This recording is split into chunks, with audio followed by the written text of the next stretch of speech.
Ski. Well, hello again, everybody, and welcome back to Joe on Joe. This is the podcast where I've covered every episode of G.I. Joe Real American Hero, the Sunbow cartoon, the DIC cartoon, the Extreme cartoon. I've also covered every issue of the G.I. Joe Real American Hero comic book, and we've been working our way through the G.I. Joe magazine. So, listeners, if you're new to the show, I urge you, go check out the back catalog. This is designed as a watch-along or listen-along podcast. Really a watch-along. Like, hit play on the cartoon and listen to my old episodes of the show. That's what the show is all about. And this week, I was getting ready to dive back into the G.I. Joe magazine, which we've been plugging through. And I've absolutely been enjoying those. I hope you guys have too. But I'm taking a break this week because, not calling it a fundraiser, but we are raising funds. It's not charity. You're getting something in return. We're raising funds for a good friend of the show this week, Dan Beals, who is a former guest on Joe. And he is an aspiring... No, let me take that back. Not aspiring. He is a writer. He is a director. He has written. He has directed. He has worked in Hollywood. And he is going to the Austin Film Festival as a judge this year, and he needs to raise some funds to take care of business. We all know this. You chase your dreams, you take care of business. So you know what Dan did, who's a massive comic book fan? Dan is chasing his life dream by selling his lifelong collection of comic books, trade paperbacks, graphic novels, that are in minty mint condition. The guy takes really good care of his books. Well, I said, let's let the Joe on Joe podcast help you out. So, we took in like 700 trade paperbacks of Dan's. They're sitting in my house right now. And over the course of the next couple weeks, I will be listing them on eBay. So this is not a charity. You are buying something, but you are getting something awesome. And we're going to have a wonderful assortment of really well cared for trade paperbacks, graphic novels, Marvel, DC. A lot of Valiant will be going up. So as you're hearing this, we've just started getting them listed, and we have probably about 50 listings up so far. But there's plenty more to go. So I know what you're saying. Is this just a commercial for me to go and shop? It is not just a commercial for you to go and shop. These are up for auction, so please head on over to my eBay store, which specifically is JOJ Comics and More. I'll be tweeting it out, and we'll have it on Instagram and stuff. But if you go to eBay and just search for this store, JOJ Comics and More, you should be able to find it. And look at my auctions, and you'll see a lot of trade paperbacks that are up for auction. Also got a bunch of other stuff on there too. But look at those auctions, and I want you to look, and I want you to find something, because we are raising money to get Dan Beals to Austin Film Festival. So, you said it's not just spending money. What does that even mean, Joe?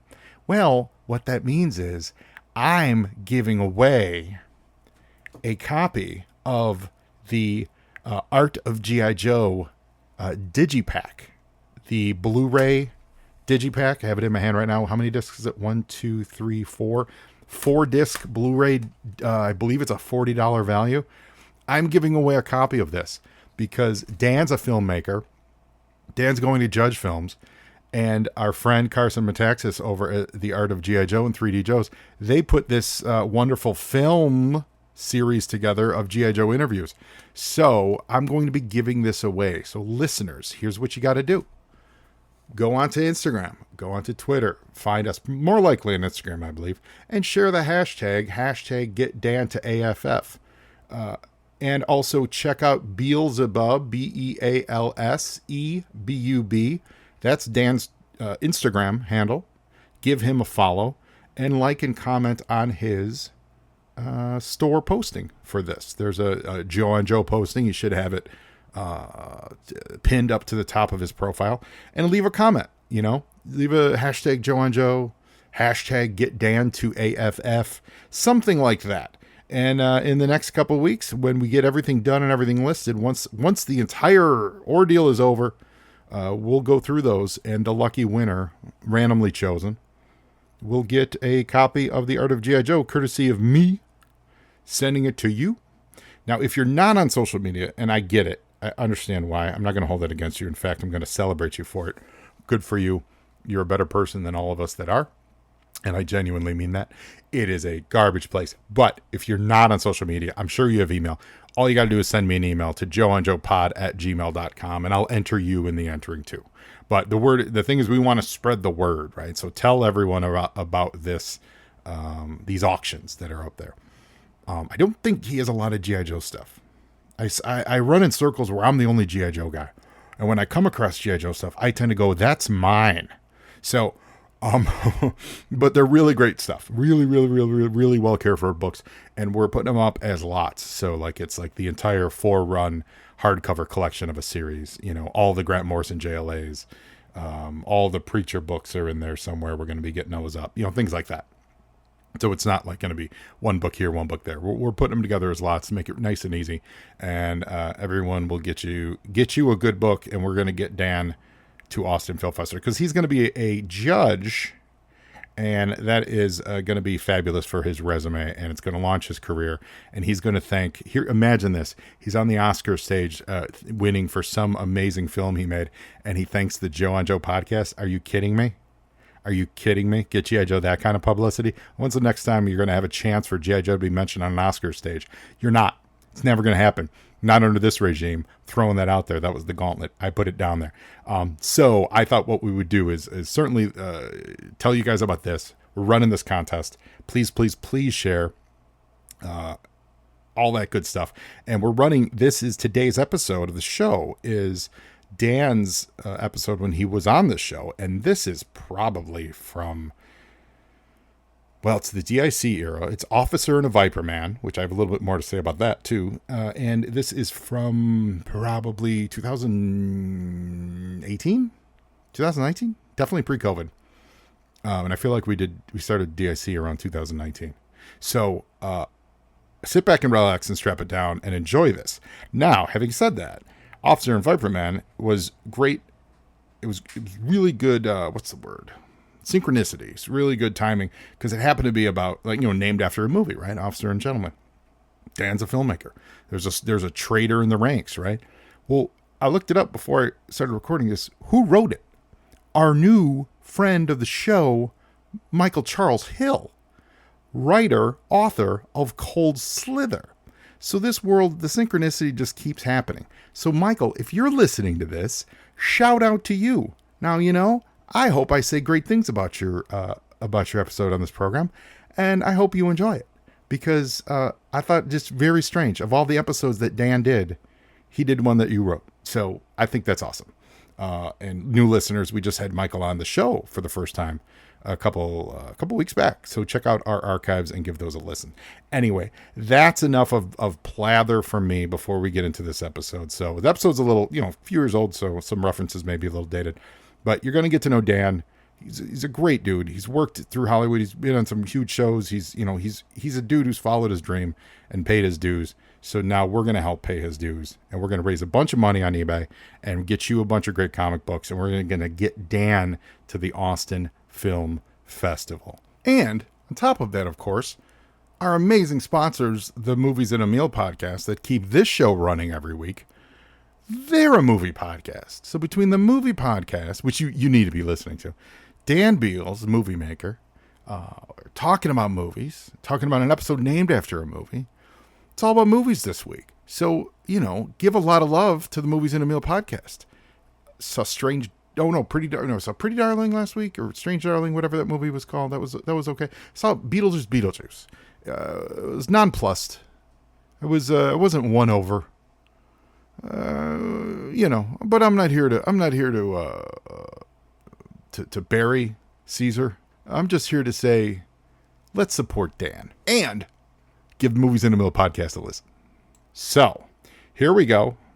I believe it was episode 121 of the Joe on Joe podcast. An Officer and a Viperman, featuring Dan Beals, film auteur. Joe Slepsky. Hey, and welcome back to Joe on Joe. It's me, your host, Joe Slupski, and this is the only Joe on Joe podcast. The only G.I. Joe podcast. Actually, technically, it's not the only Joe on Joe podcast. It is the only G.I. Joe podcast that I watch every episode of G.I. Joe, Real American Hero, in sequential order, and comment on it Mystery Science style. If all that sounds confusing, just think of the look on my guest's face, because he's like, I'm a first-time guest here, and I don't know what you just described. And listeners, I'm sitting here with a friend. He's a very talented writer. He's a director. He works all over TV out here in California behind the scenes. You've seen his work on many, many shows, but you've never seen his face because he is hiding.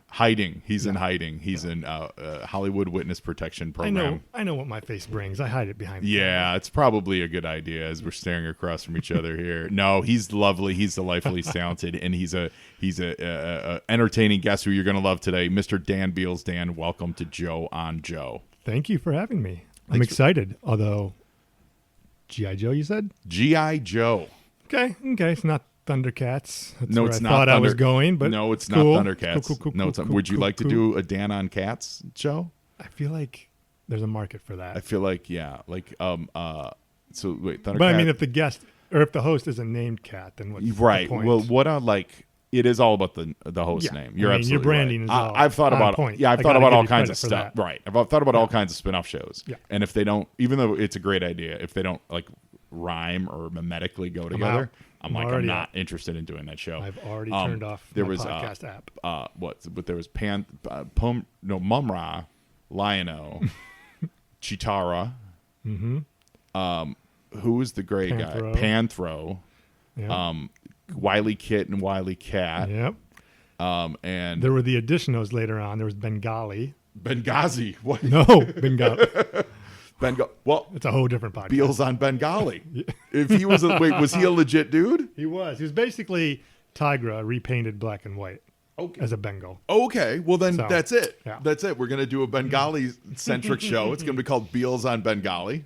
I mean, it's going to be. We can go for years. Well, it's going to be very. You're going to if Joe on Joe gets me some crossover traffic of people who think it's a different kind of podcast, Beals on Bengali is going to get a through the roof. Yeah, there's going to be for about 10 minutes. Congressional investigations. I pretty much talked about everything there is to know about Bengali, I think. Yeah, already. yeah. Oh, but there's going to be congressional investigations. So Dan Beals, yes, you're a delight. Thanks. You're out here in California with us. You're a friend from the store. That's how I first met you, and we've become friends in real life.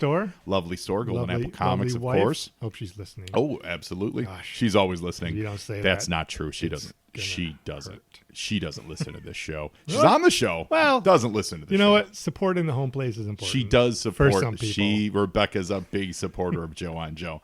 Now, you currently you work on Brooklyn Nine-Nine. I do, yes. Yeah, and tell us about I do a lot of that. What different do you do? jobs in order to pay for the things I want to do, like writing and directing. I've been standing in on that show, which means I kind of come in. Basically, the actors will come in and rehearse before a scene, and then they'll leave, go get ready in hair, makeup, or whatever, and they bring in second team or stand-ins to kind of copy everything they did during rehearsal, and in order for the crew to light the scene. Got it. So I'm pretty much just a body. So do you watch, like, is your job, who do you stand in for? Joe Latrulio. Awesome. Yes. he seems like he's a great guy. A great dude. Fantastic. Yeah. The whole cast and crew is pretty fantastic, actually. It's one of those rare instances where everybody just kind of genuinely likes each other and likes showing up for work. And Joe Latruglio is, if you guys know him from like the Seth Rogen comedies. Well, you know him from Brooklyn Nine-Nine if you watch him show, but that's where I first saw him in the Seth Rogen stuff. Okay. And he works a lot with the State. He came up in the State. That's right. And David Wayne and all those guys. He's blessed with an old man face. Very talented. Talented. He's very funny, very talented. Yeah. But he's got that face that it cemented when he was younger, and so as a performer, and he grew around it. Yes. So you watch him, and you feel like you feel like, oh, I've been watching him forever. Like I've enjoyed his stuff for so long. Yeah. He's ageless. And he's always recognizable. Yeah, he's always recognizable. Right. He's got that ageless quality to it, and he didn't work for it. It was blessed with that, and Some people have it. Totally works for him. Like it's fantastic. But it's good to know he's a nice dude. Absolutely. Yeah. Fantastic. And I feel like that's why I get to stand in for him, because I am blessed with an old man physique. So maybe there's some symmetry there. It's true. Oh, yeah. So you watch what they do on set. Yeah, and try basically to mimic they it, come in to rehearse and they do all their action. And Yeah. man, Joe gets to do a lot of the physical comedy, which kind of makes me groan at times because I have to mimic that to the best of my abilities. And then, they go away and we just kind of stand where they stand or do what they do during rehearsal, just so that everybody else, the DP and everybody, can watch the lighting. And once the actors come back, I go sit off to the side and watch them do it, make sure they didn't change anything. Yeah. In case I have to come back in. And is that part of the job to make to like quality control or whatever you would pretty call much that? my whole job is just paying attention and knowing what the actors are doing. Oh, that's cool. Yeah, it's very tough. Yeah, well, listen, don't listen. If it wasn't important, Of course. they wouldn't have it. It's great. They're not looking to pay people to do nothing. Right. Yeah, Exactly. I mean, sometimes that happens. Yeah. Yeah, Who's doing that job? what's exciting about this is that you guys were one of the shows that was rescued. Yeah. So Fox, in the Fantastic. middle of this sale, whatever's happening with Disney, it sounds like they went through a big cost cutting for everybody across the board. They're like, let's just get lean and whatever. And unfortunately, Brooklyn Nine-Nine was one of those. But then 30 hours later, after a lot of ups and downs, I think Hulu was interested, and then they backed out, and maybe someone else. But then in the 11th hour, when we thought, we're dead, NBC that's great. showed up and rescued the show. And now So we're gonna be yeah, back so there. what are you going to be back for? We're going to be back. I think they picked it up for 13 episodes. And as far as I know, I haven't heard all the details yet. We're still waiting for all those company emails. When do you go back to work? August. August. Yeah. Nice. And is it like a 5-hour work week or what? What's the It's kind of shooting it's schedule 5 for a show like days that? per episode. So every episode's about a week of shooting. Yeah. You guys So shoot we on the do- weekends or no? No. Brooklyn Nine-Nine is one of those great gems that runs like a well-oiled machine. Yeah. Probably a little too well, because you don't get overtime. You work, it's nice because we do maybe like a 10-hour day would be a long day for us. Oh, really? Which is very unheard of in this industry.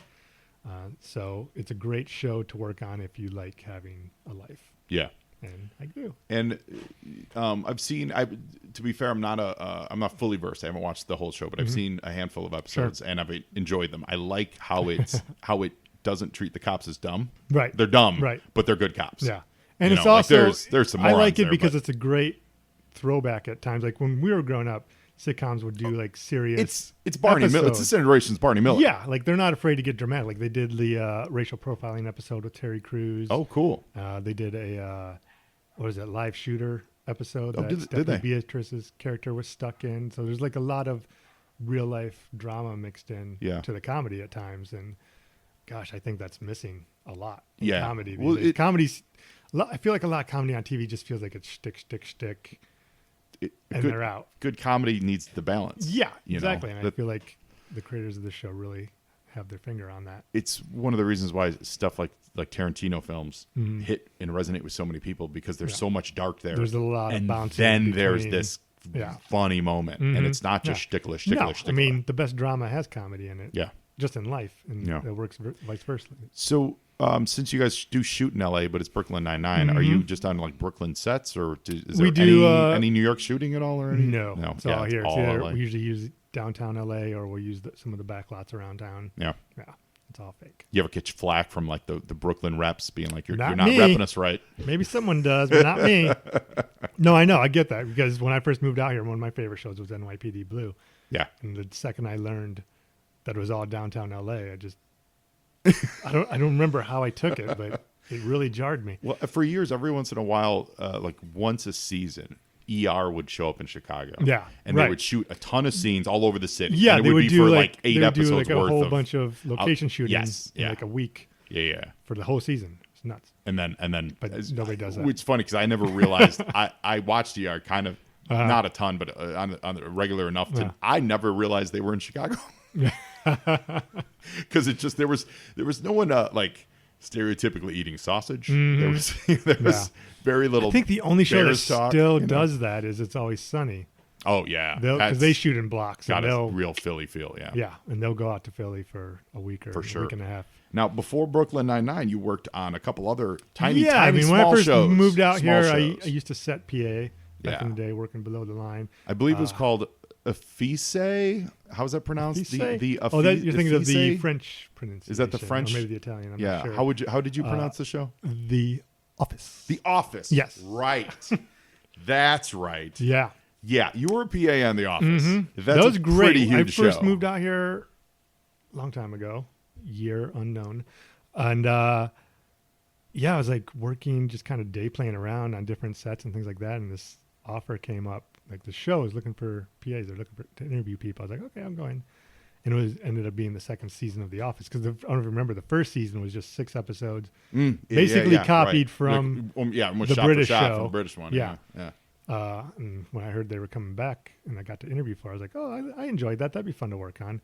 And I got it. And it was like one of the first big things I ever got to do. And at the time, it was only a few episodes. And then it slowly like steamrolled, like cannonball. And they started adding episode and became like a full season. And it was just like that second season just skyrocketed. Like all of a sudden it was a monster hit, and I'd never experienced anything like that. And how many seasons were you on it? I did seasons 2, 3, and 4, and then a little bit of 5. And then you flipped over to? And I started day playing a lot, bouncing around from different shows after that point. And one of the main shows I worked on was Parks and Rec. Parks and Rec. Which is phenomenal. Pretty great show. Yeah. I've been blessed to work on sets that contain crews and cast that are just amazing. Yeah. Yeah. It kind of ruined me for all those the few times where I wasn't on such nice shows. I'm like, no, you're doing it wrong. You're supposed to be cool. Well, yeah, because much like have you met Steve Carell? This is how it's done. Yeah, exactly. Like you pronounced it, I guess, the right way, saying The Office. Yes. I'm here to educate. Per K and Rec, whatever you want to call it, Parks and Rec. There's also a couple other small things you were on, like oh gosh, I've been all over.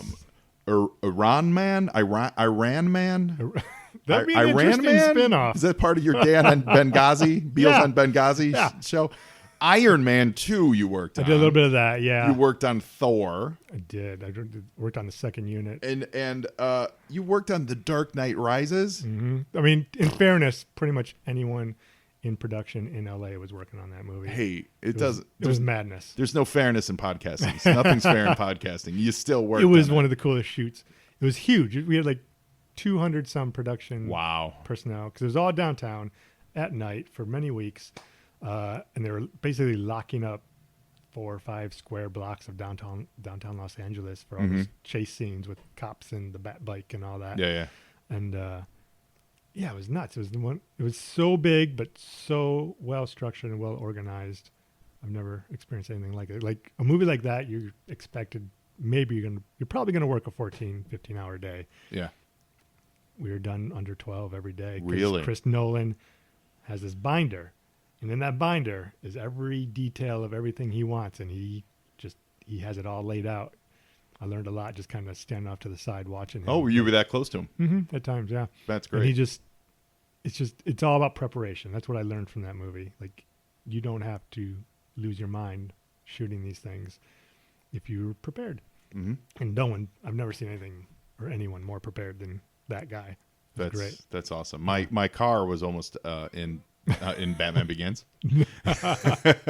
They were shooting the car chase stuff. This is whatever year that would have been, 2004 or something, in Chicago. And my buddy, who was actually really almost the stand-in for Bullock, not Bullock, who's the guy from Sons of Anarchy. I know you're talking about. Yeah. Whatever his character name in Batman was. My buddy was almost the stand-in for that, and then they cast another guy because he was physically larger. And so then we saw the movie. He's like, and you saw just how slovenly, they had him up. Matt was like, I'm glad I wasn't cast as his stand-in. But through that, they called him one day, and they're like, hey, we liked you. We want you to be a part of the producing it. Do you have a car? And he didn't have a car, so he calls me at work, and he's like, hey, can you be up way north, north suburbs? Like in 2 hours, because they need cars for the Batmobile chase. And I'm like, yeah. So I leave work, get there. I have no concept of anything. On the way up there, absolutely true, a tire falls off of a truck, a semi, rolls, hits me rolls over my car, leaves a skid mark on the hood of my car. Geez. It broke the light fixture off, but the actual light worked. It just cracked the fixture. Yeah. So there was no accident, except I had a tire tread mark that ran over the hood of my car, and it bounced over. Who knows what it did behind me. So that was fun. And then I get there. So I was exciting. And I get there, and I'm like, all right, Batman. Yeah, I'm going to be in this. And I'm hanging out for about an hour and a couple hours, and a little bit longer goes by. And I ask around. I'm like, so, I'd been at work all day, and I was supposed to be at work in the morning. And I'm like, so what's up? They're like, oh, no, man, we're shooting at night, man. We don't start shooting till like 2 a.m. I didn't say a word. I just quietly drove away. Bye. I just got in my car and drove away. They had done up they had masked they'd put the dimmers on the lights and everything. Like they had taped the car up. They had you ready to go. Oh yeah, I'd signed everything. I was ready to go. And then I sat there and I started thinking about it. I'm like, oh man, this ain't gonna work. So the allure. Yeah. So my diminished. souvenir for nice almost being tread. in Batman Begins was a broken headlight. And a tire track on the roof of my car. Only thing I would say about that story is you need to lie and change it, saying that it was the Batmobile's wheel. It's came true. off and hit That's your car. True. It'll become that. Because then you still have a Batman story. Yeah, it'll become. It'll is. become that. Oh, I've got Batman stories, but I'm like, if I start lying, I'll be more like Bob Kane. Right. And no one wants to be like Bob Kane. Oh, Come on, gosh. everybody. Well, this is great because you're talking about learning stuff from Nolan and stuff, and that's so important for you. Amazing. Because we build you as a writer and director, and that's what you are. You've directed. I've seen shorts, and you've seen clips. You did a commercial or a short movie or something. I did a short kind of promotional thing for Watch Dogs 2. That's right. Yeah. And you are currently, without getting in the details on it, but you're currently working on your first feature. Yeah, I'm trying to apply everything I've learned to go the next step. Wrote a feature and got a producer, and we're putting it all together into a little package and figuring out how much it's going to cost. And genre? Dramatic thriller. Dramatic thriller. Yes. I like that. Which is a definite departure because all the shorts I've done up till now have been comedy. Mm-hmm. And I've done that obviously because I came up in the production world working on, like we said, The Office and Parks and Rec and Brooklyn. I've been surrounded by comedy. Yeah. And gravitated towards that. And it ended up being a really great film school. Like you can learn a lot about pacing and structure and everything by comedy that applies to every other genre. And I think all those projects you just talked about, they all also have a very unique visual style, and they push the boundaries of what would be considered the norm for that form. Yeah, and I think that's going to serve you well. I think so too. Yeah. No, I've been very blessed. Like I've gotten to watch people like Paul Feig. Oh, because he was big on The Office. He directed a lot of episodes. That's right. He was a creative producer for a while there, and he's been like kind of a great. I won't say mentor, but I bother him a lot when I can. So shows like I think of Parks and Rec and I think of The Office, and I just think that there's a fair amount of improv. Absolutely. But when I watch Brooklyn Nine-Nine, I don't get that feel because so much of the dialogue is so sharp and so character based. Right. Is there a lot of that on the set? Yeah, there's a little bit of both, but I would agree with that. Yeah, there's definitely a little bit more structure. And I think Andy going Samberg is also just super talented. Yeah, like he's one of the talents of this. He works hard, and it shows. Yeah, absolutely. I love that he's the most competent cop on there. Just walking around. More than Terry? I feel like Terry. You think Terry's emotional at times. Yeah, but right. He got to be sergeant. That's true. Through it. Okay. Well, yeah, I'm not caught up. More than I'm not all caught up. Hitchcock I gotta be honest. Scully. I mean, those guys have tenure. Well, they're all great. They're all great. But that's honestly that is what's great about it. Is it is fun to watch professionals doing their job. It's but funny then you also see that they're human even and Hitchcock stupid. and Scully have had their moment. Yeah. Like, oh yeah, we see. I get it. They are cops. There's a reason they're not doing that often, but it's there. And I think America loves Andre Braugher. Yeah, as they should. I think so. Yeah. Like I love Andre Braugher. Yeah. If you don't, then do you get out of the country? Have you ever talked to him about being in The Mist? No, but I really want to. Yeah. Oh, he's great in everything, but he's so good great in that movie. The Mist is my favorite horror movies. Are movies where people are the monsters, and The Mist is absolutely near the top of that list. Yes. For Marcia Gay Harden. Yes. Absolutely. Because I feel like she's the monster we're seeing right now in the world. Not to get current. Oh, and no. political, but- Well, listen, it's yeah. 4th of July, so let's celebrate. Let's celebrate the purge and get it. Yeah. No, you're right. It Yeah. is. It is. It is. It is. There's But a, yeah. there's a lot of the warning signs that people talked about with going too far with allowing just yeah. Yes. But I would ask Andre Braugher. I just want to know what happened to him in that movie. Or maybe I don't. No, I'm maybe scared. you don't. Maybe you don't. But yeah, no, he's really, Maybe there's a sequel out there yeah, just he's waiting to be made. Oh, I would love that. He's such a, they're all great. He's such I would a love to talent. make the Andre Braugher missed sequel Yes. spinoff. Yes. He's still out there somewhere. And at some point in it, he absolutely needs to come across the corpse of Thomas Jane's Thomas Car? Jane's car, The whole car. everything, Yeah. all of it. Absolutely. Yeah, just that Ooh. abandoned car. Yeah, we don't need a Walking Dead spinoff. We need that. No, we need a missed spin. Well, they did just do a missed show though, but I don't think it A did TV well. show, yeah. Yeah, I don't think. Yeah. I think it got canceled I think so after too, one yeah. season. Speaking of Thomas Jane, apropos of nothing, listeners, I just watched on Netflix 1922, the Stephen King novella they Oh, adapted. really? It's really good. I haven't seen that. Thomas Jane is I think it's Nebraska. I might get my state wrong there, but like a Nebraska farmer in 1922. It might be the best thing I've ever seen him do, and I Really? enjoy his work. Me too. That says a lot. He's really great in it. The movie itself is good, and it's not super scary, but Yeah. there's just it's like an acting tour de force for him. Nice. And he's in almost every scene. Wow. Awesome, Very cool. absolutely amazing. He's dynamite in it. Well, I can't talk about Thomas Jane without talking about the amazingness of The Expanse. Do you watch The The Expanse? Expanse, no. Is You have to he watch it. on that? Yeah. Okay. Yeah. Didn't that It's- just get picked up? It too? just got Isn't picked that up one of the by ones that got Amazon. saved? Yep. Yeah. Everything I love is getting I love saved. that things get saved. Because Because they didn't get saved. Does it feel like they got saved when we were kids? No, they never. Yeah, no, everything just there went were away. a couple instances. I Very think I rare. could think of them in a second, but We're living in a I need to golden put age. this out there. We need to save The Last Man on Earth. I need to get Oh, a final yeah. wrap up. Yeah, I need to a lot get of people do. a 2-hour Netflix movie. I'm surprised that didn't get Just something. something. Give me Yeah. a 2-hour movie or a 6-episode. I feel thing. like there's a time limit. Like I feel like it hasn't happened by now, I it think might- you're right, which is sad. Which is really sad because I feel especially like it'd that be- show It is so. just screams Hulu. Yes, it totally does. I really hope that gets picked up. Yeah. Like, Me too. Well, no, Tina Fey, she's got her show on Netflix, right? Yeah. Kimmy Schmidt. Yeah. Yeah. And so she's tied in with Will Forte. I'm assuming they're friends. Everybody They work knows together everybody. For right? Yeah. Let's make this happen. Do the other comedians just not love Will Forte? Is that what we're learning? Oh, no. I think a lot of people like Will They Forte. better. He's a talented dude. I mean, they're not saving the show. I know. I don't want to That's- call anybody out. Well, Tina we Fey, need some but- moguls. We need moguls. Not about the comedians, I guess. We need moguls Right. like Tina Fey Yeah. or a Letterman step in. Yeah. Did Letterman, do you hate Will Forte? I don't think.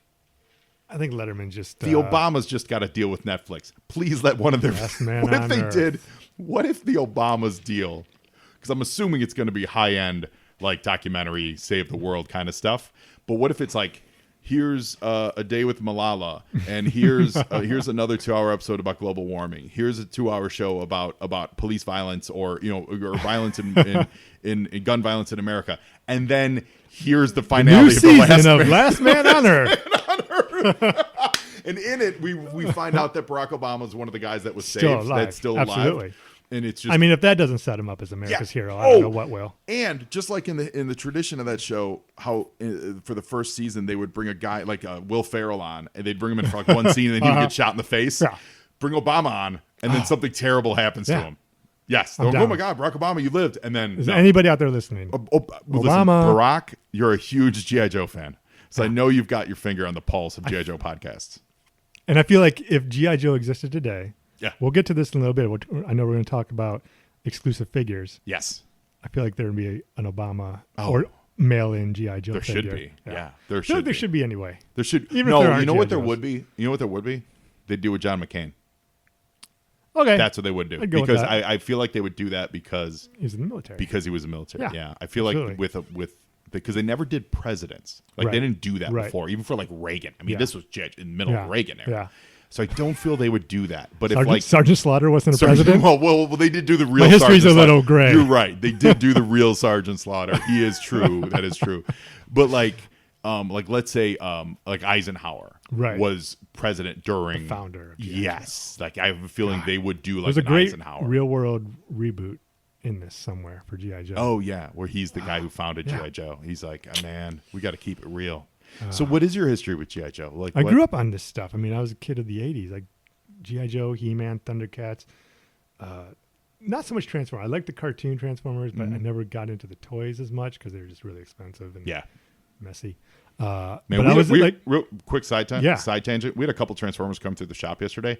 I can no longer transform Transformers. Yeah, I couldn't figure it out. I feel like they're trying to look like the movie Transformers. No. These were G1s. These were really? old. Yeah, they were You like, it can't was do it. Perceptor. I couldn't figure it out. It was, and I just kept them. We put them on the shelf for sale. That was my problem. I hated solving puzzles and Rubik's but Cube. I used to be able to do it. Like, don't give me those fucking. I'm afraid of breaking them now. So So go on. Yeah. So you were into Transformers. But yeah, I was into all that stuff. Like I was even into like Silverhawks and it was at the Galaxy Rangers. Like it was 80s and cartoons. I was like, we lived in the zenith of Saturday morning cartoons. What part of the world you grew up in? Midwest, Michigan. Midwest, Michigan. Yeah. So Nice. yeah, 8 Mile. A little above that. So we were probably on the same time zone then. Well, I mean, we were literally in the same you're time. in But as far as Illinois? like, Chicago. But as far as like the the block of programming, Yeah, like, absolutely. Like for me, it was on Channel 9 WGN, I G.I. don't Joe, and remember. Transformers. Channel 9. It like broadcast everywhere. I think that was the big thing. Yeah, because there was only 3 channels. Yeah, when we were growing exactly. up. Yeah. But yeah, I mean, I was big. I had all the toys. I watched all the cartoons. I had the Terrordrome. Nice. Set. I had the Rolling Thunder. Do you remember that vehicle? Sure. Monstrous. I think I tried to get. I wanted the Aircraft carrier. aircraft carrier. Yeah. But That's. I don't know if anybody actually had that. Oh, they did, and there weren't many. There are pictures of so many of those sitting on the shelves because they were so expensive. Yeah. And now they don't make toys like that. they don't. No, they're okay. So we're recording this. It's the weekend of JoeCon. I hope. Oh, is it? Yeah, it is. So I hope everyone who went, all our listeners who were there. I know a bunch of you. I know you guys were there. I hope everyone had a wonderful time. I loved seeing the pictures. I was retweeting everything because they were amazing. Where's that at? Oh, this year was in Chattanooga. Okay. And unfortunately, it's actually the last year of it too. What? So Somebody will bring it back. I hope so. It G.I. went out. Joe's It went forever. out with a big bang, and it looks like a great time. There was a dude dressed. Do you remember the Televipers who had the words that went backwards across their screen? There was a dude with a costume that he had LED lights that went that scrolled backwards words. Yeah, that's awesome. there were guys. I saw guys in cosplay as Cobra Commander and Destro dressed as they were in disguise from the comic book. So like it's a real deep cut, like there weren't figures made of these guys, and they had their look with the mustache and the beret, and it looked like there was just so much great toy trading and just a wonderful community stuff. Yeah. And one of the pictures, multiple flags. So we're sitting at a table right now that's about, what is this, like 4.5 foot or something? The flag was 6 footer. Yeah. So this picture, the flag's sticking off both ends of this table right here, Dan. Great for podcasting visualization. I don't know. Multiple, you can fit like 4 skyscrapers on it. Right. Normally. Yeah. Yeah. Oh my gosh. I can't imagine. I couldn't even. Yeah, we had a big backyard, and I would set up the Terrordrome and this little section that I called an island, and I had every vehicle. We just stage invasion. What happened to them? Are they still around? They still at your parents? No, I think at some point in my late teens or so, it was a big garage sale in the neighborhood. Yeah. So there was always garage sales, and you sold your toys. I regret all of it. No, yeah. Oh my gosh! If I'd known eBay was going to come up when we were kids, if any of us knew, I know nothing would get thrown out. I didn't know it, but I didn't let my mom. We had a few we didn't do a ton of garage sales, but we did have a couple over the years, and I was always like, "No, you are not touching any." I think it was just because I was growing up too. Not to say that. No! But like I needed space. Up. Yeah. Oh yeah. Yeah. It was more about space. Well, so I got rid of things and I just replaced it with other junk. But see, my comics thing was, I was like, what was I replacing it with? Like my comics just sat in a box. I like turned into like video games, books, comics. Yeah. In like junior high and high school and the good stuff. Yeah. Like I couldn't, because I like to display everything too. So all those action figures were just taken up. So you don't have any of those action figures anymore? They're all gone. Oh, yeah. Love it. I know. Love it. Who was your favorite figure, like character? Gosh, I don't. And Snake Eyes, of course, is Snake Eyes. Snake Eyes is cool. I don't really remember. That's a good question. Do you have any memories of the original cartoon, like any episodes that stand out? Because we're watching today. Yeah. For me, listeners, we're watching from the DSC shows. We're watching an Officer and a Viperman, and that is past what season both would of that our. be? This is like season 3, but this Really? is this That's is like the weird thing. Like, it's the second version of G.I. Joe. These are the ones that were. These are the ones. That's that were crazy in how you Canada. remember things because there weren't that many seasons. No. But it feels like I watched it for years. And Yeah. I don't remember this episode. Well, because at all. but they made so many. There were 93 or something episodes of the good stuff. Yeah, yeah. And then they were just on air every day and in such different order. I mean, this episode aired on October 24th, 1990. You know, so and it started airing. The show started airing in what 85. Yeah, that was the right? 84. 80, Okay. 84, and then 85, and then so there was 5 years of reruns. You know that we watched until we got to this. this I guess final season. Programming was a lot different back then. Yeah, I had certainly put down the Joes at the point, so I never saw these until they came out on DVD. And one of the episodes I remember early on was the intro. Maybe it was the intro. I remember it as the intro of Quick Kick when he joined the team. Yeah, I think they just happened upon a movie shoot. Yes, basically, and they said, "Hey, come along, join us." And he's exactly like, "Yeah, right. I got it. I got my sash on. I'm in." He was doing a commercial in the Arctic. Yeah, for Fudgy. Was it Fudgy the Whale or Fudgy's Popsicles? And because they need a stunt guy. Yeah, and they his director abandoned him, and he had no shirt on. Yeah. I feel like that's a union violation. Probably. You should know. Yeah. You're on sets. I mean, like you're in the Arctic. There's not much oversight, so they probably skirted the lines quite a bit. Yeah. Okay, I see. Ridiculous. I see what's going on. Did he even have shoes? Quick Kick was barefoot, wasn't he? No, he's barefoot. Gosh. He was barefoot in the Arctic, shirtless. Yeah, and but that was the beauty of G.I. Joe. That's what I loved about it, is that it basically told you that you, Joe, if we happen upon you and we need you, you could fight for your country. You're not wrong. Yeah. You're not wrong. Any one of us Uh-huh. could stand up and do the right thing. It's how they met Shipwreck. Yeah. Like they met him at a bar. Yeah. And he helped him out. Come along, help us they out. were like, come on. On DIC, that's how they met. There's a guy called Scoop that's on these shows. He's a cameraman. Yeah. And he was literally assigned to the unit as a cameraman, not as an army guy Right. at all. He actually was a spy, but beyond that, he ended up helping him out and being a good guy. And they were like, yeah, join the team. What are we doing here? I feel like if they redo the movies as they should, some of them are fine. That's an angle that they really need to pursue. Just the everyman quality of stepping up and helping your country. Maybe that's how they'll finally get like different costumes on people. Yes. Because all the people that step up and they do it at a big gymnasium, right? Like there's your core Joes, your Hawk, your Duke, your Roadblock, and they're like, whoa, Cobra's attacking this town and we need everyone's help. All we have is this sash with Chinese stars. Yeah. in it. And they're like, who's gonna stand up? And one dude's like, I just came from my martial arts training class. My name's Quick Kick. Can I help? And be like, It's basically a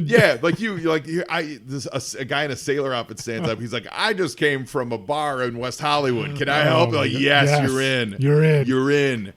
A guy in full leather mask. Like, I also came from a bar. It's basically Like, you're just in one too, long Snake Eyes. movie of the Deadpool audition scene from Deadpool 2. Yes.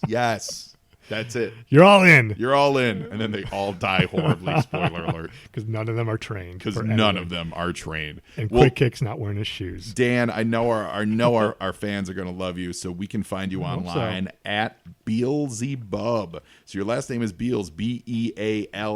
Correct. Then an E, then a B-U-B. So Beelzebub. Yep. It's super easy to remember. Yeah. It's a silly little nickname that some friends of mine gave me in high school. Because you were a devil worshiper.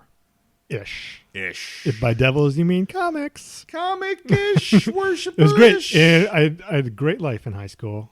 Simultaneously, I worked at a movie theater and at a comic store. Wow. Yeah. We might have had the same life. It was wonderful. And the guys who ran the comic store, they started calling me Beelzebub. That's funny. And I just kind of kept it. It works, man. It's a great handle. Yeah. So, and you got to go to Beelzebub.com, see some of your work. Yep. And pay attention to this prepping this feature, which slowly but surely it's coming. It's great. If you need excited. If you need an extra of a large bald man with a beard who has a face, like I don't have to speak, but the face looks like he's way into G.I. Joe. I'd be like, I got a guy. I'm just saying. It's funny. I have a paragraph that pretty much says that verbatim. Yeah. Hello. Ooh. It's because I slipped that into your script when you weren't looking. Oh, is that? Yeah. And while you're on the internet, so I don't even remember what I write. You should follow me as well. Go to @JoeOnJoePod. That's on Twitter and Facebook and Instagram. And if you're a listener of the show and you want to help support the show, help keep the lights on As you here, should. please go to patreon.com/JoeOnJoePod, and you can see how you can help keep the lights on here at Fort Wadsworth. For only $1 a month, just $1 a month, you can just say, "Hey, I love the show. Thanks for making it," and help support that way. Or for $3 a month, only $3 a month, you get exclusive access to Joe and Joe Illustrated. Dan, I go through every single issue of the comic book, I believe it. page by page, Yeah. panel by panel. You have a problem, but I love it. Yeah, and we break it down. That's great. We talk You should. comic theory. We talk history of comics. It is. I know there's- more about comics than I there's- do about cartoons. There's no doubt you love G.I. Joe. Yeah. I've seen your podcasts or videos where you're reading G.I. Joe It's- Choose Your Own Adventure Sure, books. We're going to start a new one in July. great. Yeah, we're going to be doing one in July too. Yeah. $1 or $3 a month. $1, huh? $3 a month. $3 a month gets you access. Kids, to you spent more on G.I. Joes as a kid than you did right there. It's you know what? you That's should so help right. I out. think they were like $2.99. Yeah. So with tax. So Yeah. if you love G.I. Joe Oh, and you man. don't support this podcast, do you really love G.I. Joe? Boom. Out of don't the wanna call devil's anyone mouth. out. Out of Beelzebub's mouth himself. So Dan, get ready, man. We're going to Oh my watch it. It's an gosh. officer and a Viperman. I guarantee I haven't seen this. I love the name. I actually like the episode. It's a good episode, yeah, and it's pretty good. So happy 4th of July, everyone who's listening. Happy 4th of Happy July. 4th of July. G.I. Joe on 4th of July. What's I better? mean, what's better? Nothing really. So with that, we're going to get America. started. So Captain America he'd be an amazing G.I. Joe. Gosh, yeah. There was never a G.I. I Joe love Cap their action crossover. figures. I don't want to Yeah. get off the tangent real quick. We'll get on that tangent on the episode. What do you say we start the show? yeah, let's do it. Let's do I it. could All talk right. forever. Here we go. That hot synthesizer. I mean, I remember this. I remember this new theme. do you remember? Yeah. No. It's a catchy theme. It's It kind is of catchy it's a thing, for play sure. on the movie theme. Well, Got to get tough. Yo, Joe. Yeah. The rest of this I do not you know, remember. Funny, the movie theme was actually a Cobra theme. Yeah. I mean, there was the G.I. Joe, like, I guess, refrain, I guess it would be at the end, or chorus, Yeah, or because whatever. the whole intro is But it's all Cobra. Cobra attacking the Statue of Liberty. Yes, and it's just Cobra, Cobra, Cobra, Oh and my then G.I. gosh. Joe comes in at the end, which is obviously we've talked at length about Yeah. that movie. It's so great. Do you These recognize characters- any of these character characters? designs are so ridiculous, and I'm saying that about G.I. Joe. Yeah. Like I don't remember any of this. There's so much more color and so much more Do you over remember the top. Cobra Commander's I battle do. armor? Yeah. I had that, but it's like there's no attempt at uniform at all for No. either side. No. It's just like everybody wear what you want. Yes. Come on Yeah. over. I mean, they got, but to be fair, they got away from that. We're going to Officer and Viperman, written by Michael Hill. They got away from that after the first generation. Did they? You know, yeah. Okay. Everyone was green, and then all of a Yeah, sudden yeah. it was people in football jerseys. Oh my gosh. He's right, Sarge. They knew our moves before we So that's knew Ambush. themselves. That's They chased Pathfinder. us right back. That is, he's topside, I believe. He's not used very often. This Now, might did- be this might be the first time he had a. Yeah, that's topside, and there he Oh, is, voice work Command is Sergeant amazing. Slaughter. It is, and it is still Sergeant Slaughter, is it? It's his voice. Yeah, He's still it's his, doing it? absolutely Okay. his voice. Yeah. He never stopped, did he? Well, Was it always him I mean, doing his own voice? yes, he's always does Okay. his own voice, but also spiritually, no, Sergeant Slaughter never stops. Like, don't ever think that Sergeant Slaughter stops. Like, look at him. He's got his beating stick. Like, that's great. He's got some killer abs. He looks good. Actually, he looks really good in this episode. Everybody's got the, like a weird hat. It's like Weird Hat Day at I'm G.I. going to Joe. say this. I like the look of this episode a lot. Yeah. Normally, and you haven't seen all these. No. The animation Been on forever. these. So this was done by a different company, just to short term it, and it was done cheaper. It's got that mass produced. Yes, and Animation. it wasn't done as well as the ones that you probably remember when Right. we were younger. But this episode looks great. I Comparatively. really like this episode. Yeah. Which So- Viper is this? well, he's a Crimson Guard elite. That's right. Yeah. So Great Crimson- toys. Yeah, well, you remember I so love there were those the Crimson figures. Guardsmen. Yeah. And then this is like the elite. So this is like the Emperor's Royal Guards that wore all the red robes. You and our other So we got the Joes. to the Cobra They're going to infiltrate Academy. Cobra and sign up to, be spies. Yeah, of course. It's like spy troops before spy troops. But I love that this aired in 1990. One that looks like Gung Ho, first Yeah, of all. of That course. absolutely looked like Gung Ho. Repurposed. But this is 1990 Cyclops. And they look like they're from the Warriors in 1978. Of course. Like, that's this.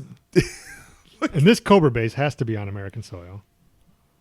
Well, it is. But I feel like it, there was a lot of American soil terrorism going on in the 80s. a ton. Look at Destro's outfit, by the way. Oh, yeah. I had this Look figure. at Destro's I outfit. didn't, okay, I didn't have that hat. Right. But I had that action figure with the cape. Oh, the gold one? Yeah. Yeah. So I remember him. Did you have Pimp Daddy Destro? I don't know. They did a version. They didn't call him Pimp Daddy, but everyone That's a refers to him shame. as Pimp Destro. He has leopard print on him. Oh, yeah. They were doing a lot of jungle, like We're gonna have tiger to go to theme eBay stuff. They were after doing like this and find Tiger that. Force and animal stuff, and they thought like they thought a leopard print would work, and he just looks like a I mean, pimp. when you're wearing a gold metal mask. Right. I mean, he's halfway only there one way to with go. a chain, and then he's halfway. Why is there. it everybody who has metal mask, their mouth always moves? It's him. It's Steel from Superman. Yes. Iron Just Man. details In matter. the cartoons. Really? No. Did Iron Did Man's he? mouth I don't know move if in he the did. cartoons? Maybe No, it- they didn't. I don't know. No, he didn't. But you're right. You're right. It bothers me. But next time, if It someone shouldn't falls bother me off because I'm a the grown cliff, man, but be sure it bothers me. because you It's were funny that because the mouth moves, then they go to great lengths to like in the G.I. Joe first G.I. Joe movie to show that it's not just a steel mask; it's like a living steel. Yeah. you know, like in Yeah. order to give him facial expressions instead of just putting No, a dude it's in a mask. scarier if it's a man in an iron mask. Yeah. Oh, that got. Oh wow. So that's Look at Ambush, and he's training to be. They're all training to be like different types Dreadnoughts? of vipers. No, Oh, different vipers? vipers. Yeah. Okay. This guy is training to be an Undertow, which is like the next generation of the Cobra. Oh Eels. wow! Look at that. Yeah. lazy electric eel. They couldn't get Deadshot. They always use electric eels and weird water Well, animals. between and- electric eels and amazing. quicksand, there were so many natural dangers that I thought I'd be encountering on a regular basis as an adult, and I've never met an electric eel, and I I've wanna never gotten caught in see- quicksand. We better see Dwayne Johnson in some quicksand in the next movie. Well, first of all, we're getting Dwayne Johnson minus a leg in a few weeks. I know. Like that skyscraper movie looks so amazing. It's like they thought, okay, we got Die Hard, Yeah. but if we put Dwayne We're gonna Johnson in Die Hard, Die Die Hard would Hard. be over in like a half hour. Die Hard : taller. Yeah. If he was in Die Hard would be about a half hour long and the movie would be over. How can we even the odds? I got an idea. Let's take one of his legs off. Take one of his legs off, make Boom. the building taller. And let it on fire. Yeah. Done. Done and done. I'm going to be there day one Oh my for gosh. Skyscraper. Absolutely. You're gonna have to let me know how it is. I loved Rampage. I haven't seen it. Rampage was great. Looked fun, but I haven't seen it. The Jungle, not Jungle Book, Jumanji, the remake Love was great. Jumanji. It was a lot of fun. It's The Rock. Ridiculous. I mean, he was Roadblock in G.I. Joe. Come on. These two aren't He made exhausted that at second all. movie even better. In fact, they seem to have plenty of time to chew. I love the Must mean that the, Mr. the, Green the and detail Mr. on Osborne Destro's here thighs. On his thighs. Like, look at it. Like, you see it? Like the little, yeah, it's fantastic. But so They're here's what's really- funny is all the as they're training to be these Cobra troops. Whenever they do something that's self-protective but bad towards their quote Yeah. teammate, that's what gets applauded. Destro's like, good job. Like, you sold that guy job. out. You threw the instructor off the cliff. Good job. That's what Cobras do. And it's like, Real that's hero so wouldn't funny. write a book and tell you that he was a hero. A Sanitized real hero. evil.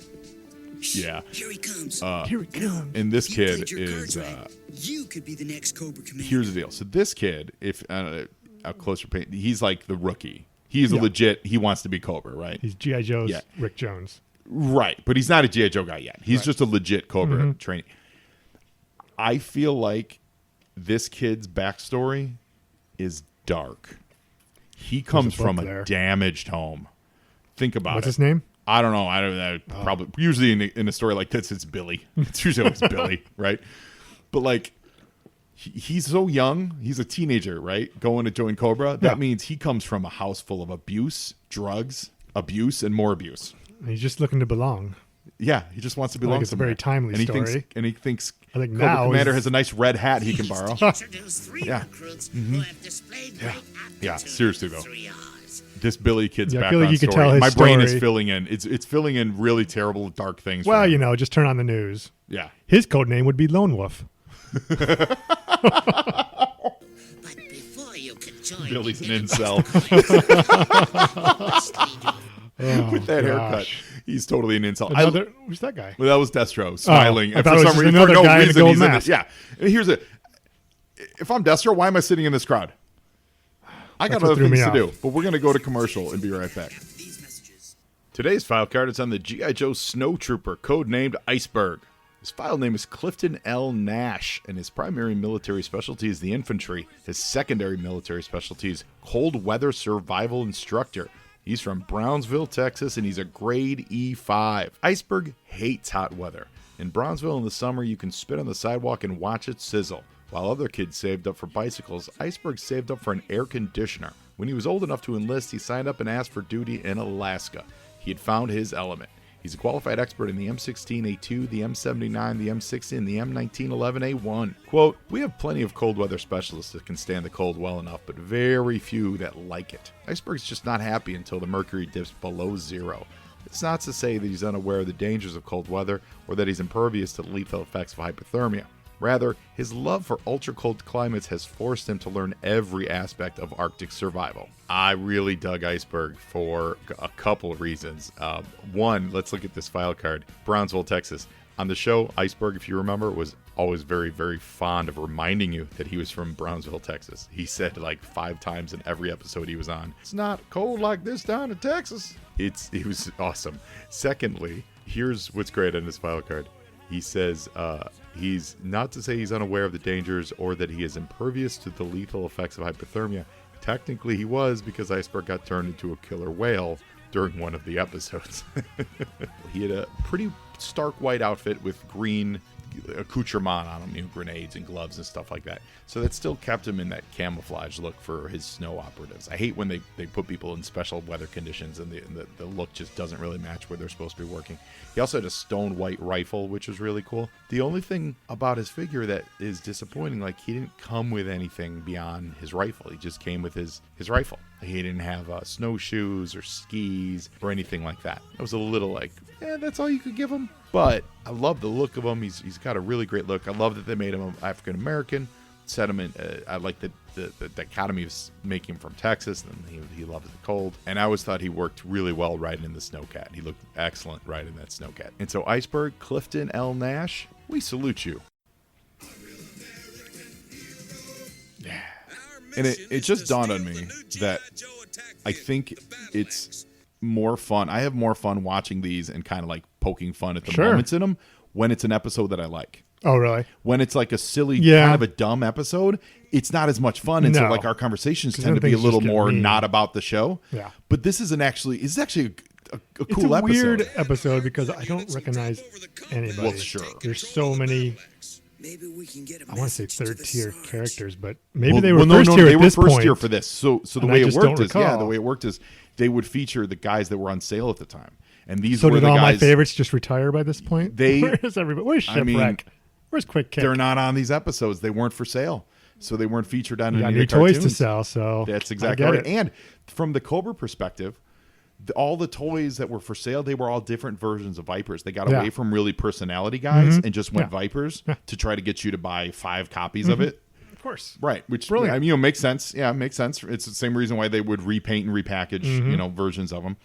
But because of that, Bengali. There's the only 2 real characters. Well, there's Metalhead, I guess. So there's 3 characters: Metalhead, Cobra Commander, and Destro. Because all the other guys that were for sale were just different iterations of Vipers, soldiers. Yeah. So we get more personality on Vipers in these in this season than we do in anything else. Right. Because in the beginning they were just those blue the basic soldiers. Yeah. Right. Exactly. Yeah. They didn't talk at all. Yeah. Like they were. The only difference was the color of their. Yes. Mask, I think. Yeah, the mask, right? Or the one they'd have different or the logo insignias, right? They have silver insignia, red insignia, right? But on this version of the show, now, God, can you imagine there's Captain Gridiron. He's the football guy. We were talking off mic about him a little bit.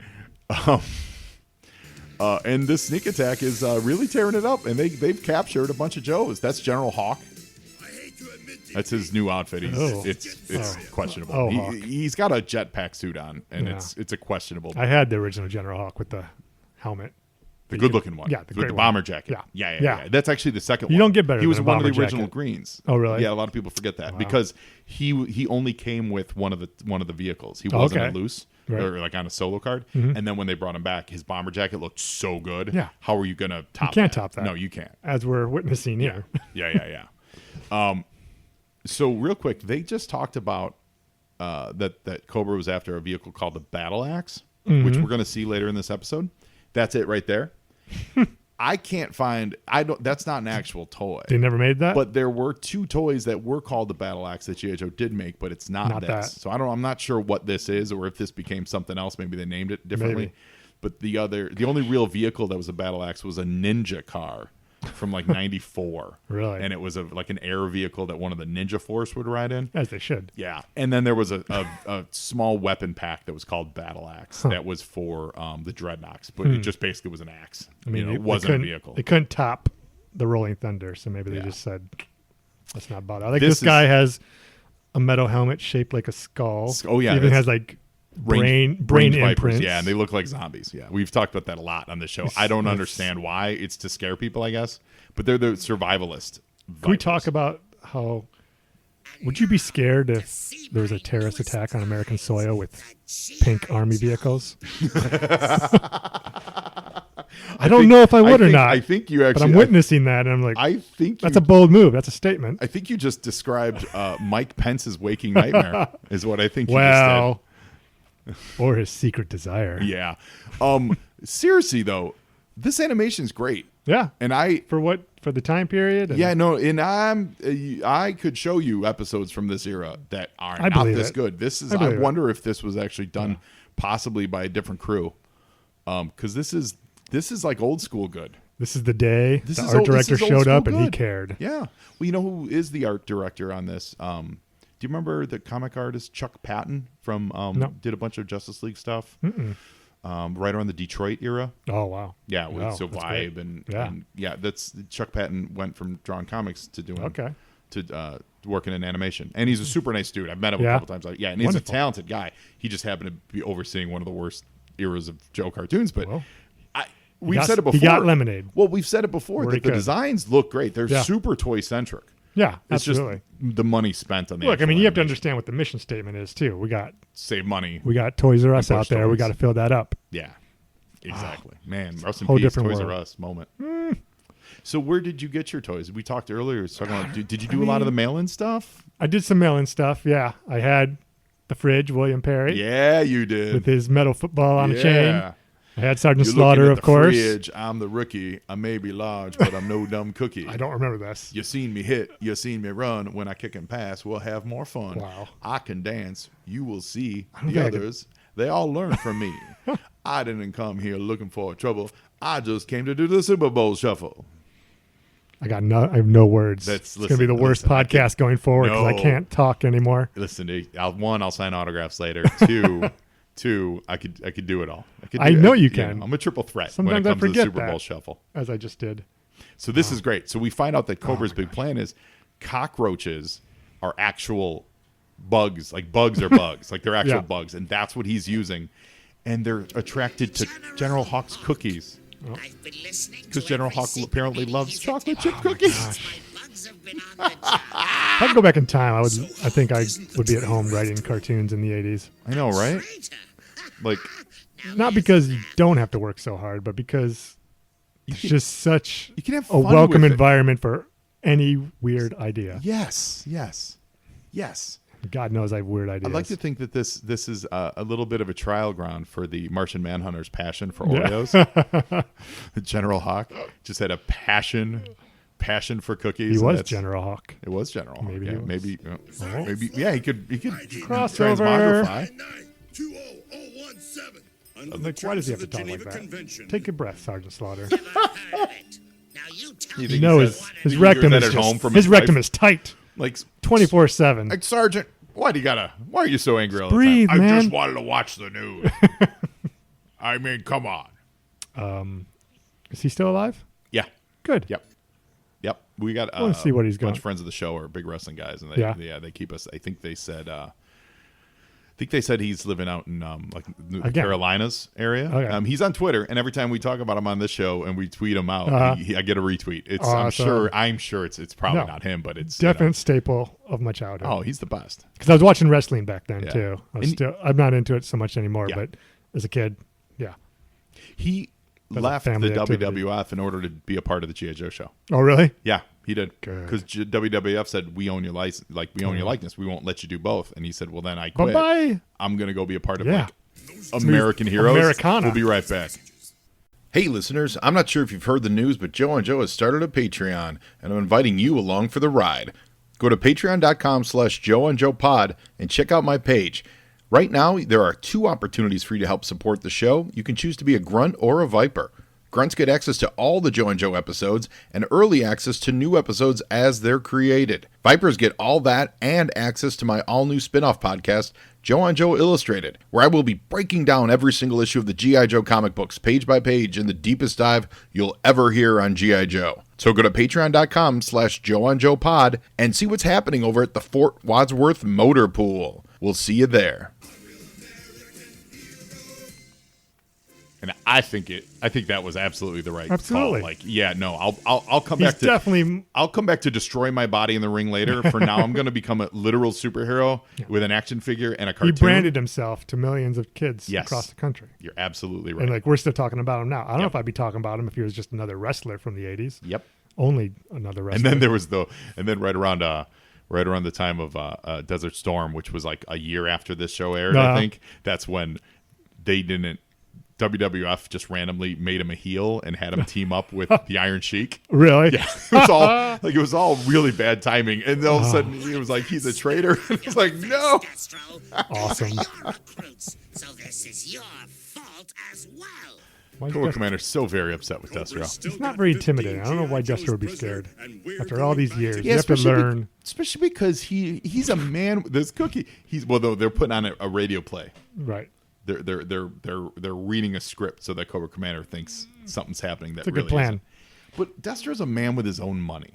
Yeah. Like, you know what I mean? Like a lot of times you kind of eat dirt because you're like, well, I need this job or I need this person's connections.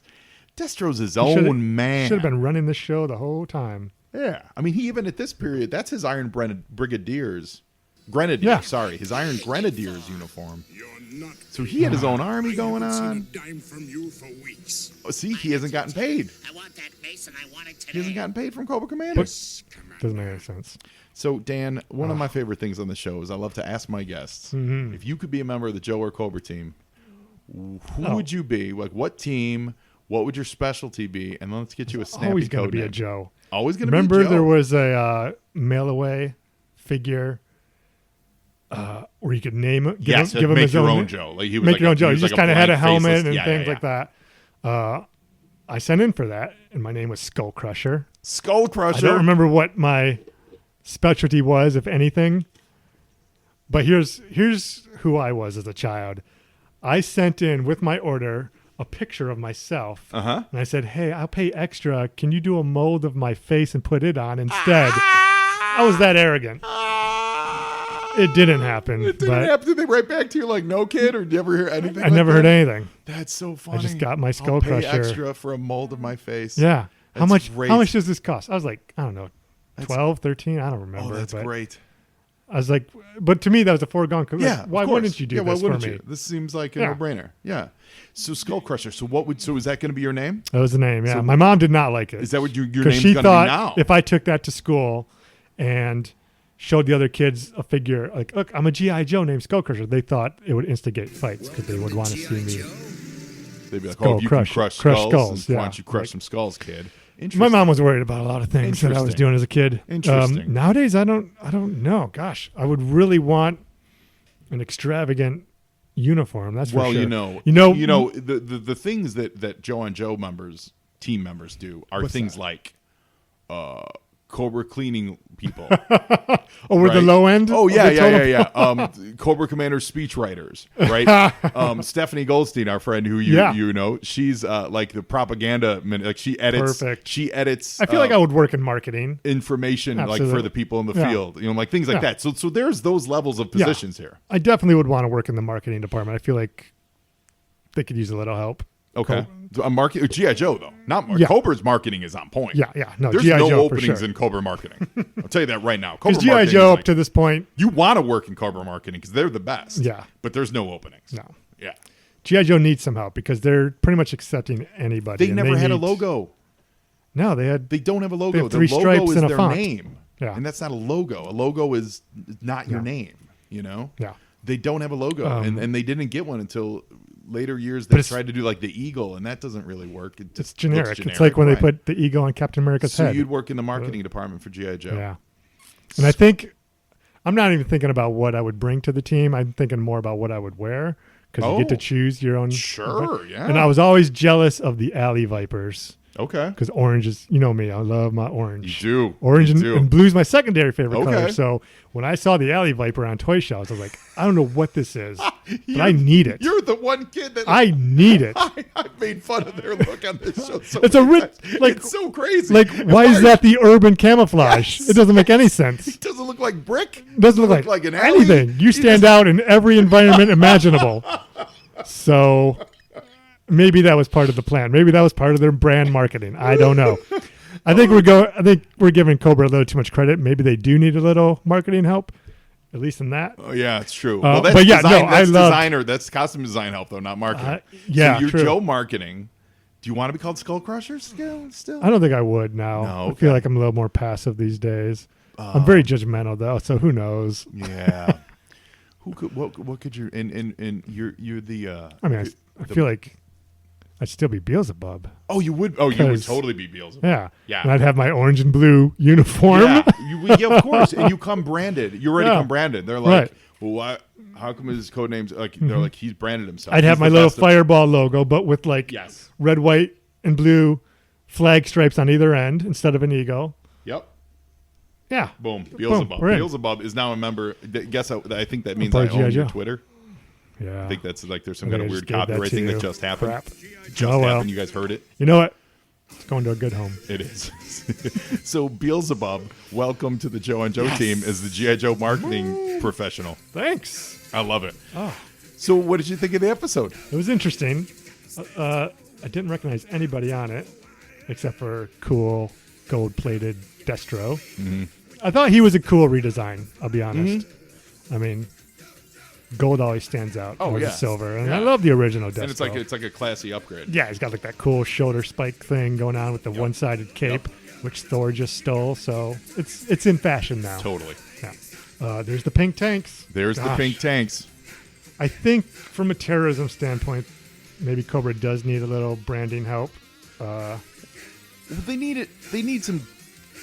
I just don't know vehicular what. At design this point help. in their career, I don't know what their mission They statement need is. well, that's true. They are all over the map. They They're- need vehicular design help. Yeah.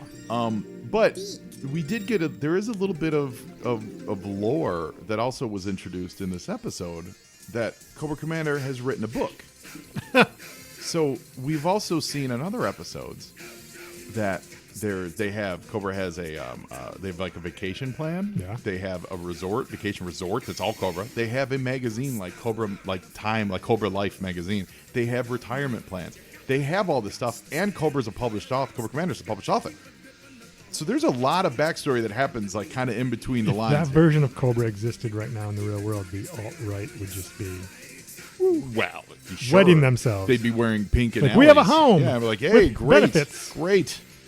Yeah, I mean they're all incels because there were no female Cobra soldiers. Were there any African American Cobras? No, there weren't. Interesting. No, there I weren't. don't Not wanna- until years later. And on the cartoon, there was one episode with one.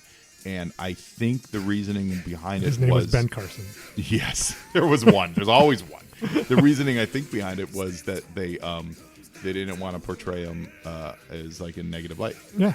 Well, Because the show's very progressive, Right. and inclusive with Yeah. people of all races. on G.I. Joe. Yeah, G.I. Joe is like the squad. They're every race, and there's a lot of women. You know, at least in the first seasons. This one, the toy line. It's always driven by the toy line, obviously. Yeah. And the '90s was really heavy with that. Boys don't buy girl toys, so there are no girl toys. Yeah. There was one episode. There was a black dude, Yeah. but they never made a figure of him until years later because they're like, no, we wouldn't want to be a part of that. I'm good. I'm good over here. That's the world, Right? For the most part. Pretty much. Well, this was great, Dan. This was fun. I'm so happy we finally got this together. Me too. Thanks for having me on. Yeah, oh my God, you're such a pleasure. Remember, go to @Beelzebub and check out the newest member of the Joe and Joe Squad. And watch Brooklyn Nine-Nine. feel like Support Brooklyn Nine-Nine so much on NBC. So it's moved to NBC now. It'll be NBC. Yeah. Yeah, watch it so much that they're like, we have to not only keep it around for another season, but then also we need to make a secondary show about just the stand-ins. Thought about that. Like Call it Brooklyn 66. You don't wanna see that. Call it Brooklyn 66. the camera guys on the show toy with the idea of like shooting our rehearsals and trying to put it together, I don't recommend it. No, you do that. Oh. No. You on the show, you bring in someone who's going to make a spoof of their show. Yeah. But the footage that they use is just your stand-in footage. No, And so then you So no. then you have your You real think guys. you want that, but you don't. You have your real guys watching it on TV cameras, going like, "These guys are terrible. Who would ever employ them?" And it's just footage of you guys as stand-in. It's funny, like my energy is always up and down, and there are days where I'm like, I'm ready. I'll bring it. Whatever Joe does. As a I'll do it. stand-in, are you supposed to mimic their energy too, or is it just Not necessarily, more for, but like, it's obviously more do you have to know enjoyable the for dialogue? Do you have everybody. to know the dialogue and all that? Like, You don't have to know it. Like, we have our sides. You can read it on the spot. But obviously, you want to look up at the camera for lighting and everything. Yeah. So the more you know, that's G.I. Joe, and knowing is half the the battle. better it'll be for Oh my everybody. God! Well, Dan, thank you so much, and listeners, I course. hope you enjoyed it as much as I did. Oh, I had a blast. And now you, Joe, and Joeing is half the battle. Woo!